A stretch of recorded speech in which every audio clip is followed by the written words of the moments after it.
বাংলাদেশের এখন অর্থনৈতিকের চাকা ঠিক নাই। আমরা কোনো ভালো পরিবর্তন এখন পর্যন্ত ওইভাবে প্রকাশ্যে দেখতে পাচ্ছি না। আপনাদেরকে টেনে হিচড়ে আন্দোলন করে মিছিল করে নামাতে হয় কেন? আপনারা জানেন যে ফ্যাসিস্ট সরকার চলে গেছে। ফ্যাসিস্ট সরকার চলে যাওয়ার পরে কিন্তু তার দোসররা কিন্তু রয়ে গেছে। যেটা হচ্ছে নির্বাচন কমিশনে আমরা অনেকবার চেষ্টা করেছি যে রিফরমেশনের কথা আমরা শুরু থেকেই বলেছি, এবং শুরু থেকে আপনারা আমাদের বক্তব্য, আমাদের কার্যক্রম খেয়াল করলে, যদি খেয়াল করে থাকেন তাহলে দেখবেন যে আমরা স্থানীয় সরকার নির্বাচনটাই আগে চেয়েছিলাম। বিকজ আমরা মনে করি যে স্থানীয় সরকার নির্বাচনটা যদি আগে হয়, আর অভ্যুত্থানের পরে যে ডিজাস্টার অবস্থা বাংলাদেশের এখন, অর্থনৈতিকের চাকা ঠিক নাই, বাংলাদেশের মানুষজন খুবই খারাপ পর্যায়ে আছে। কোনো কিছু এই 9 মাসে কোনো কিছু এখন পর্যন্ত কোনো পরিবর্তন ঘটে নাই। আমরা কোনো ভালো পরিবর্তন এখন পর্যন্ত ওইভাবে প্রকাশ্যে দেখতে পাচ্ছি না।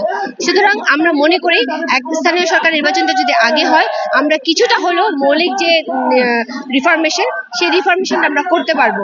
সো মৌলিক রিফরমেশন, অল্প কিছু রিফরমেশনের জন্য হলো স্থানীয় সরকারটা আমরা আগে চাই, এরপরে আমরা জাতীয় নির্বাচন চাই। এখন দেখেন, আমরা যদি লাফ দিয়ে একটা জাতীয় নির্বাচনে চলে যাই, তাহলে এই সংস্কারগুলো কে করবে? আমরা যে মৌলিক সংস্কারের কথা বলছি, পুরোপুরি দেশ সংস্কার আমরা এখনই করতে পারবো বলে আমরা সেটা বলছি না, কিন্তু সামান্যতম তো সংস্কারের প্রয়োজন আছে। সেটা কে করবে? এটা আমাদের নতুন দেশ, নতুন সম্ভাবনা দেশ, নতুন রাজনৈতিক দল। আমরা বৈষম্যহীন একটা রাষ্ট্রের যেখানে আমরা স্বপ্ন দেখছি, এবং শুধু আমরা স্বপ্ন দেখছি না, জনগণ এখন এটা বোঝে। একজন জনগণ কিন্তু আমাদেরকে কানেক্ট করতে পারে। আপনি একজন কৃষকের কাছে যাবেন, একজন রিক্সাওয়ালা ভাইয়ের কাছে যাবেন, একজন মুদি দোকানদারের কাছে যাবেন, আপনি যার কাছেই যান, সে কিন্তু এখন বোঝে, তফাৎটা বোঝে।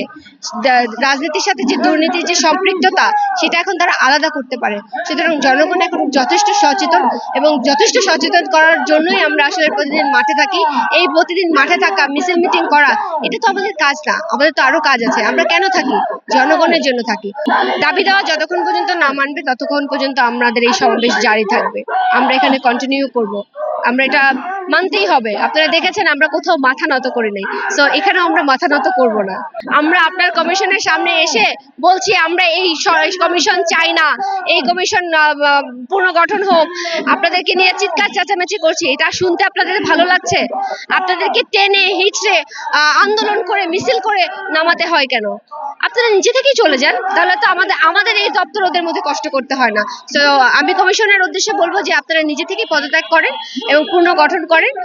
তাহলে আমাদের যে এই যে কষ্টটা, এই কষ্টটা থেকে আমরা মুক্তি পাবো, এবং আমরা তাহলে মনে করব যে আপনারা আসলে রাষ্ট্র গঠনে এবং জনগণের পক্ষেই আছেন। আর যদি আপনারা নিজে থেকে পদত্যাগ না করেন, আমাদেরকে যদি কষ্ট করতে হয়, আমাদেরকে যদি আরো পরিশ্রম করতে হয়, তাহলে মনে করবো যে হাসিনা থাকাকালীন আপনারা যে অ্যাটিটিউডটা করেছেন, সেই অ্যাটিটিউডটা কন্টিনিউ রাখেন। দেখেন, আপনারা ভুলে যান না, এত রক্তপাতের পরেও, এতগুলো আপনাদের দুর্নীতি ধরা খাওয়ার পরেও আপনারা তো মানে আইনের আওতায় যারা আছেন তারা তো অবশ্যই আসবেনই, কিন্তু আপনারা নিজে থেকে যে একটু সরি বলবেন, বা নিজে থেকেই যে আপনাদের যে অকাজগুলো করেছেন, সেই কাজগুলো নিয়ে জনগণের কাছে এসে ক্ষমা চাইবেন বা সেলফ রিয়েলাইজেশনে আসবেন, সেটা আপনারা করছেন না। Self realization is the biggest realisation.